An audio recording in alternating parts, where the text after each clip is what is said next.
Shalom, selamat pagi saudara-saudara kasih Tuhan kita Yesus Kristus. Pagi hari ini saya mengajak kita merenungkan satu tema penting, kasih Allah dalam penghukumannya. Bangsa Israel terkenal sebagai bangsa yang tegar tengkuk. Sejak Israel menjadi satu bangsa, khususnya saat bangsa Israel dipimpin oleh Musa, bahkan sampai saat bangsa ini terpecah menjadi dua kerajaan, yaitu utara dan selatan, atau yang dikenal dengan Yehuda dan Israel. Bangsa ini selalu melakukan berbagai hal yang tidak berkenan di mata Allah dan mendukakan hati Allah. Namun, ada hal yang sangat penting untuk disoroti dari setiap pelanggaran yang terjadi, adalah di mana Allah memberikan bangsa tersebut hukuman dan sekaligus menyatakan kasih-Nya terhadap umat-Nya. Memahami kasih Allah dalam penghukumannya atas bangsa Israel bukanlah hal yang mudah. Namun, saat ini saya mengajak kita bersama-sama merenungkan tentang karya kasih Allah dalam penghukuman yang dinyatakannya pada Yehuda melalui Yeremia pasalnya yang ke-6. Pada kisah ini, kita akan berfokus pada pertanyaan penting, yaitu bagaimana Allah menyatakan kasih-Nya dalam penghukumannya. Jawabannya, yang pertama, Allah menyatakan kasih-Nya dengan memberikan hukuman. Ini terdapat dalam ayatnya yang ke-6 sampai 12 maupun 19 sampai 21. Saya bacakan ayat yang ke-6. Sebab beginilah firman Tuhan semesta alam, tebanglah pohon-pohonnya dan timbunlah tanah menjadi tembok terhadap Yerusalem. Itulah kota yang harus dihukum, hanya penindasan saja di dalamnya. Hukuman adalah sesuatu yang selalu berkesan jahat, selalu dipandang sebagai sesuatu yang menyakitkan. Hal ini dikarenakan tidak adanya kesadaran diri kita dan adanya kepentingan atas diri kita sendiri. Padahal setiap hukuman pasti diperoleh karena adanya kesalahan atau pelanggaran yang kita buat. Inilah yang terjadi dalam kehidupan kerajaan Yehuda. Orang-orang di sana dihukum Tuhan adalah karena mereka melakukan kekerasan dan aniaya. Semua orang hanya mementingkan kepentingan diri sendiri, baik anak-anak, bahkan orang dewasa. Bahkan yang lebih parah lagi, para imam melakukan tipu dengan memberitakan damai sejahtera dan bukannya mengarahkan jemaat pada pertobatan. Hal ini mendatangkan murka Tuhan atas umat-Nya di Yerusalem. Dosa yang bersumber dari kepentingan diri sendiri ini berujung pada penolakan mereka kepada Tuhan. Ini terbukti dari mereka menolak hukuman Tuhan, sebab dinyatakan pada ayat yang ke-8, saya akan bacakan. Terimalah penghajaran, hai Yerusalem, supaya aku jangan menarik diri daripadamu, supaya aku jangan membuat engkau sunyi sepi, menjadi negeri yang tidak berpenduduk. Yang Tuhan perlukan adalah mereka menerima hukuman ini, dan bukan korban persembahan yang dijelaskan pada ayat 19 sampai ayat 20 yang mereka persembahkan kepada Tuhan. Mementingkan diri sendiri membuat umat Tuhan yang berada di Yehuda menolak untuk mengakui kesalahan. Mereka menolak menerima hukuman Tuhan. Bahkan mereka mencari cara lain yang sesuai dengan pemikiran mereka, yang tentunya bersumber dari diri sendiri. Adapun hukuman yang harus mereka terima adalah kehancuran kota Yerusalem oleh Babel, di mana seluruh penduduk akan mengalami penjarahan, baik rumah, harta benda, ternak, bahkan para istri serta anak-anak. Dan akhirnya terjadilah pembuangan ke Babel. Penolakan terhadap hukum yang Allah berikan sebenarnya menolak kasih Allah. Yehuda adalah umat yang dikasihi Allah, di mana Allah menyatakan kasih-Nya lewat penghukumannya. Ketika Tuhan menyatakan, terimalah hukuman pada ayat yang ke-8, maka aku akan bersama kamu, bukanlah kalimat tanpa dasar. Sebab kita memahami dan mengetahui bersama bahwa Allah Adonai adalah Allah yang kudus. Kekudusan Allah membuat Allah tidak dapat tahan terhadap sesuatu yang najis. Ketika Allah menciptakan manusia, Allah menghendaki manusia hidup untuk menikmati Allah dan memuliakan Allah. Hal ini berbanding terbalik yang dilakukan oleh orang-orang Yehuda.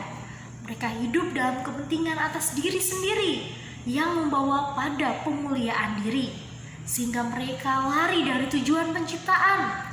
Atau dalam perjanjian baru, kita kenal istilah ini sebagai tidak tepat sasaran. Ini membuat Allah tidak dapat hidup bersama umat Yahudi karena mereka hidup dalam dosa, pementingan diri. Dengan keadaan bangsa yang berdosa, Allah tetap tidak ingin meninggalkan bangsa tersebut. Hal ini dikarenakan Allah sangat mengasihi mereka. Adapun solusi terbaik yang Allah berikan adalah bangsa tersebut harus menerima hukuman. Hanya dengan cara demikian, Allah tetap dapat bersama-sama dengan bangsa tersebut. Karena Allah adalah Allah yang adil, sehingga Dia tak dapat menyangkal keberadaannya. Sehingga setiap orang yang bersalah harus diadili dengan cara Allah. Dengan demikian, Allah dapat tetap bersama umatnya. Nah, implikasi penting yang harus kita ingat dalam kehidupan kita dari bagian ini adalah kita harus mengingat bahwa sama halnya seorang ayah yang tak pernah menghukum anaknya jika anaknya tidak melakukan kesalahan, namun sebaliknya seorang ayah menghukum karena kesalahan sang anak, yang tidak lain adalah untuk mendidik anaknya. Didikan tersebut terjadi karena sang ayah mengasihi anaknya, sehingga dia tidak mungkin membiarkan anaknya binasa dalam kesalahan. Yesus Kristus sendiri telah mati untuk kita karena kasih sang Bapa bagi kita. Sang anak harus menanggung dosa kita. Disinilah dalam salib Kristus kita dapat melihat karya keselamatan Allah yang nyata dalam kasih, kekudusan serta keadilan Allah. Oleh karena itu, jika saat ini kita merasa Allah sedang menghukum kita, jangan marah. Namun, mari kita menyadari kesalahan apa yang kita perbuat. Sebab kita telah mengerti bahwa semua itu terjadi karena Allah sangat mengasihi kita. Yang kedua, bagaimana Allah mengasihi kita dalam penghukuman atau keadilan yang dinyatakan? Memberikan solusi. Di ayat 8, 16-17, 24-26. Sekarang saya bacakan ayat 16-17. Beginilah firman Tuhan, ambillah tempatmu di jalan-jalan dan lihatlah. Tanyakanlah jalan-jalan yang dahulu kala, di manakah jalan yang baik, tempuhlah itu. Dengan demikian jiwamu mendapat ketenangan. Tetapi mereka berkata, kami tidak mau menempuhnya.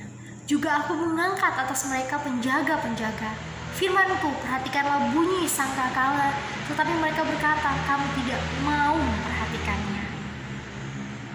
Kasih Allah yang begitu besar bagi umatnya membuat Allah sebagai pencipta memberikan solusi terhadap umatnya yang berdosa. Dalam memahami solusi ada dua, walaupun sama-sama bersumber dari Allah, namun dalam eksistensinya berbeda. Di mana solusi yang pertama adalah solusi yang dikerjakan Allah, di mana Allah memberikan penghukuman terhadap bangsa Israel. Sebab Allah pernah menyatakan, barang siapa kukasihi, ia kusesah, kutegur dan kuhajar. Hal ini adalah penggambaran kasih Allah. Hal ini balik pada prinsip kekudusan Allah. Selain itu, Allah telah memberikan peringatan terlebih dahulu melalui nabinya. Solusi yang kedua seharusnya adalah solusi yang dikerjakan manusia. Ketika Allah memberikan manusia hukuman, Allah memberikan solusi yang seharusnya disambut umatnya dengan respon yang tepat, di mana Allah menghendaki manusia menerima hukuman tersebut di ayat 8, kemudian manusia bertobat dan kembali kepada jalan yang dituntun oleh kebenaran firman Allah yang pada saat itu berbentuk Taurat, yang pada bagian ini digambarkan sebagai jalan yang dahulu di ayat yang ke-16. Dan yang ketiga, manusia mendengarkan suara para nabi yang diibaratkan Allah sebagai penjaga-penjaga yang meniupkan sangkakala, yang tidak lain adalah kebenaran firman Tuhan itu sendiri yang dinyatakan. Ketika bagian solusi ini dibahas, adalah hal yang sangat ironis yang dinyatakan oleh Nabi Yeremia, yaitu Allah selalu mengerjakan bagiannya dalam kedaulatannya, namun umatnya justru tidak mengerjakan bagiannya.